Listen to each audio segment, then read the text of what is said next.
2021, here we are, yet it seems more emphasis these days are being placed on what divides us rather than what unites us. And that's a shame. One unlikely and insignificant creature, at least in terms of its size though, has been providing a common rallying point for conservation. To speak more broadly to the general class of pollinators, a group of insects and a few other mammals that put 1 in every 3 bites of food in our mouth, but to speak more specifically today, monarch butterflies. Monarchs have provided a similar wave of momentum in our generation to that of the whales in the 1960s and 70s, having become iconic of wildlife, of conservation, of our era's connection to nature. In the 1960s, it was literally cool to be fighting for the whales, so much so that the hippie counterculture adopted them right alongside flowers and rainbows. But there are important differences. Obviously, a whale and a butterfly's size differs on orders of magnitude. Whales, a vertebrate mammal. Monarchs, though, at best, just a pretty bug. However, most of us have seen monarchs in the wild, and I'm betting far fewer of us can say the same for whales. And for whales, aside from advocacy or financial activism, it's pretty difficult to take tangible ownership of being a whale conservationist, unless, of course, you have a marine sciences Ph.D. Monarch conservation, far more approachable. To steal the motto from the Ohio Pollinator Habitat Initiative, we're going to dive into the empowering fact that you can do all you can, where you can, for monarchs right here in the state of Ohio. You see, monarchs are inextricably linked to our generation's conservation legacy, and you, me, we can all have a part to play in how that legacy story unfolds. So, what can you do to help monarchs? Well, the easiest thing you can do is to use technology. You may even be watching this on your smartphone. Next time you see a monarch, load an app like iNaturalist or the Journey North app and log the where and when of that sighting. It's data like that for a migration species like this, monarchs taking a long journey from a tiny isolated remote region of the mountains in Mexico up into the United States, stopping in Ohio. We have a crucial geography to play in this, and passing on to the southern stretches of Canada before returning south again in the autumn.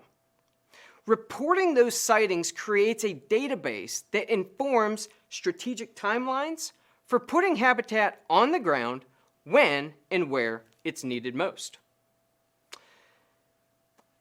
Any gardeners? Green thumbs in the room. I love to spring garden, so I'm speaking to myself here. Consider incorporating native wildflowers or milkweeds into your home's landscaping.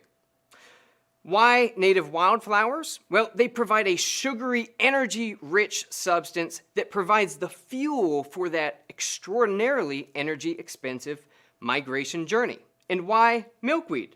Well, monarch caterpillars don't just want milkweed, they need it. They literally cannot survive and complete the reproduction cycle without it. You seeing how easy it may be to insert yourself into the monarch conservation equation? Now, however you choose to engage, make sure you're linking hands with others of a like mind. Register your pollinator garden or your business or school's initiative with the Million Pollinator Garden Network Challenge. The number of 1 million, that's a big number. It has already been shattered, and the push is on for more. Or you could really take a deep dive and participate with the Integrated Monarch Monitoring Program.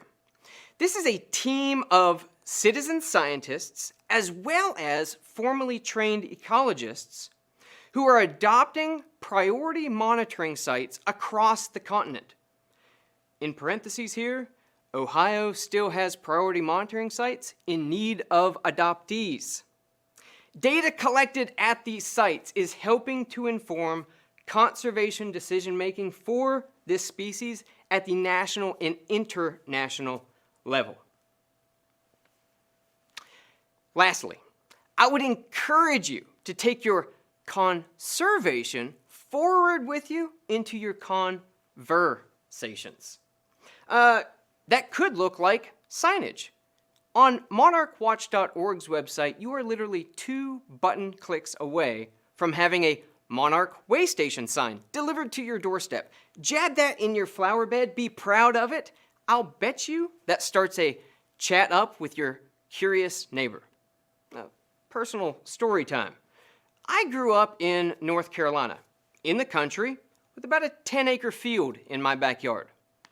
I remember a source of pride for my dad was the fact that our field was always mowed, weed-free, not a thing out of place, the epitome of orderliness. Then I went off to college, wildlife sciences degree. I learned of the monarch and milkweed relationship, and it dawned on me.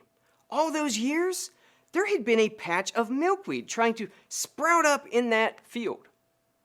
I called Dad. I said, "Dad, you won't believe what sort of habitat is trying to pop up in your field." And you know what? Today, 20 years later, Dad still mows around the milkweed patch. He's out there in the autumn awaiting the monarch's passage south on that southerly migration back to Mexico. So, pretty remarkable species we're dealing with here. Iconic, transcending international boundaries, yet being sensitive to small and large actions that occur on the ground. Small enough they could even occur in your backyard. Now, just in case you're still trying to come up with excuses why you don't have enough time or energy to participate, to throw yourself into this conservation initiative, let me tell you a story about one of the most unlikely of conservation partners. Here in Ohio, there is an unlikely source that fuels much of the on-the-ground monarch habitat work. That partner? The state prison system. That's right. Each year, the Ohio Division of Wildlife funnels countless tens of thousands of milkweed pods to work-eligible prisoner teams, who then extract the seed from those pods. You can see there, the pods look a bit like a mini avocado, a little lighter green skin in color, but it's hard work to get those seeds out. Once those prisoner teams have extracted the seed, they then start milkweed plants in the prison's greenhouse system. Now, ever the cynic, are you? You're scratching your head thinking, yeah, but it kind of feels to me like maybe they don't actually care that much about monarchs. Perhaps they're even being forced to do this sort of work. I don't know. What I can tell you is this. Because of something called the positive feedback loop, we know that a small step today can lead to big things tomorrow. Here's how this works. We've been trained to commonly assume that unless someone first has affect is just a sciencey word for he or she cares about it. Unless that affect is first there, someone is not going to take action. Now, social psychologists have revealed and taught us that that process is not necessarily one-directional. You can take a little step today, perhaps even before you really care about something, but wake up tomorrow discovering you're really invested in whatever you took that small action. So back to our prisoner conservation partners. Whether they know it or not, whether they care about monarchs as they're doing the work of monarch conservation, what we know is this: they are planting a seed that will likely flourish into a conservation ethic given just a little bit more opportunity down the road. The same is true for me. The same is true for you. If you take a little step today, I promise you, you will be more in tune with the monarch's arrival this spring and then again in the fall. And the consequence? You'll be looking for a bigger way to engage next year. It's the beautiful thing about the two-way street of the positive feedback loop. So, how are we going to end this? I'm going to challenge you. I'm going to actually personalize it. Given that Ohio has such a large role to play in the monarch conservation story, I'm going to try to do what I can, where I can. In fact, not just what I can, all I can, where I can. And I challenge you to do your part as well. Monarchs are on their way north now. They're going to be here before you know it.